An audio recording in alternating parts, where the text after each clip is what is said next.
আমি নাকি আমার 1 মাসের বেবিকে সাবুদানা খাইয়ে দিলাম। আসসালামু আলাইকুম, হ্যালো এভরিওয়ান। তো সবাই কেমন আছো? আশা করছি অনেক বেশি ভালো আছো, সুস্থ আছো এবং নিরাপদে আছো। তো বন্ধুরা, চলে আসলাম নতুন একটি ব্লগে। যেখান থেকে এই ভিডিওটি দেখতেছেন, ফেসবুক পেজ বা ইউটিউব চ্যানেল, তো অবশ্যই চ্যানেল থেকে দেখলে সাবস্ক্রাইব করে দেবেন আর পেজ থেকে দেখলে ফলো করে দেবেন। তো আজকের এই ভিডিওটি অন্যরকম একটি ভিডিও, তো আশা করি সবার হেল্পফুল হবে। আর ভিডিওটি না টেনে সম্পূর্ণ দেখার অনুরোধ রইল। তো বন্ধুরা, যে প্রসঙ্গে আসছিলাম, বেবি জন্ম নেওয়ার পর থেকে একটা মায়ের কি কি দায়িত্ব সেই বেবির প্রতি, তো সেটাই আমি আজকে তোমাদের সাথে শেয়ার করব। বন্ধুরা, আমরা যারা অজ্ঞ মূর্খ হয়ে থাকি তারা কিন্তু এই ভুলগুলো প্রতিনিয়ত করে থাকি। কেন করি? সেখানে কিন্তু আমাদের বেবিদেরই ক্ষতি হবে। তো তোমরা অবশ্যই চেষ্টা করবে এ ধরনের সমস্যা থেকে নিজেকে দূরে রাখতে। আমারই পাশের বাসার ভাবি কিনা কি করেছে, তার আমার বেবির বয়স 1 মাস, তার বেবির বয়স চলতেছে 1.5 মাসের মতো। তো আমার বেবিও কিন্তু ঠিকমতো দুধ পায় না, সে কারণে আমরা ডক্টরকে দেখাইছি। ডক্টর যে দুধটা খাওয়াতে বলেছে আমরা ওটা কিনে নিয়েছি, বায়োমিল 1। তো ওটাই আমরা বেবিকে একবেলা করে খাওয়াচ্ছি, বাদবাকি টাইম বেবি আমার বুকের দুধ খাচ্ছে। আর ওইভাবে কি না করেছে, বেবি দুধ পায় না জন্যে উনি কী করেছে, সাবু রান্না করে ওই বেবিকে খাইয়ে দিচ্ছিল। আর আমাকে বলেছে যে রাতে নাকি বিস্কিট খাইয়ে দেবে। হায় আল্লাহ, আমি তো শুনে অবাক একটা অবস্থা।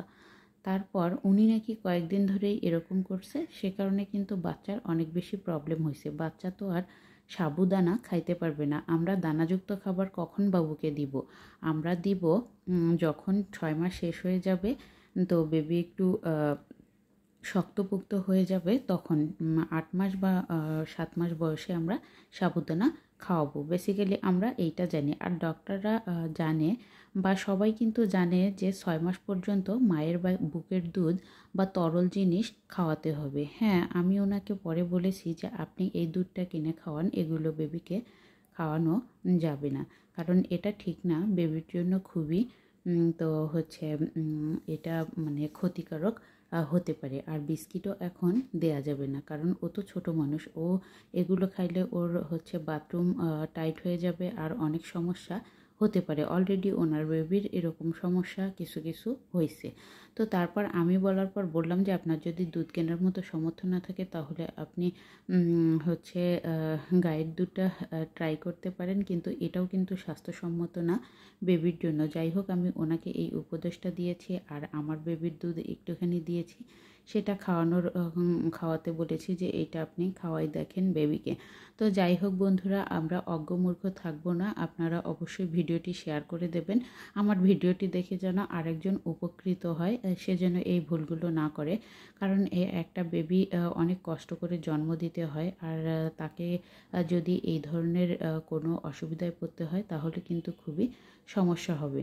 তো আশা করি এই ভিডিওটির মাধ্যমে তোমরা সবাই সচেতন হয়ে যাবা আর কেউ এই ভুলটি করবে না। যে কোনো শিশু বেবিকে 6 মাস পর্যন্ত মায়ের বুকের দুধ অথবা ডাক্তার যে দুধটা সাজেস্ট করবে সেইটা ছাড়া অন্য কোনো খাবার খাওয়ানো যাবে না। তো বন্ধুরা, আজকের এই ভিডিওটি কেমন লেগেছে অবশ্যই তোমরা আমাকে কমেন্ট করে জানাবে। তোমাদের কমেন্টের অপেক্ষায় রইলাম। আর তোমরা কে কী ধরনের ভিডিও দেখতে চাচ্ছ অবশ্যই সেটাও আমাকে কমেন্ট করে জানাবে। তো বন্ধুরা, তোমরা যদি আমার ভিডিও পছন্দ করে থাকো তাহলে অবশ্যই সুন্দর সুন্দর নিত্য নতুন ভিডিও তোমাদের মাঝে আমি নিয়ে আসব। আর হচ্ছে সবাই ভালো থাকবে, সুস্থ থাকবে। আজকের এই ভিডিওটি তোমাদের জন্য। তো হচ্ছে তোমরা অবশ্যই ফুল ওয়াচ করবে। সবাই ভালো থাকবে। জীবনে পূর্ণতা সেখানে যদি আপনার সব কিছু সঠিক থাকে, কাজগুলো যদি ঠিকঠাকভাবে করতে পারেন। সংসার শুধু খাওয়া দাওয়া আর ঘুম পারলেই হবে না। সংসার মানে অনেক কষ্ট, অনেক দুঃখ, অনেক যন্ত্রণা। আর সংসার মানে হচ্ছে সব কিছু মেনটেন করাটাই বড় বিষয়।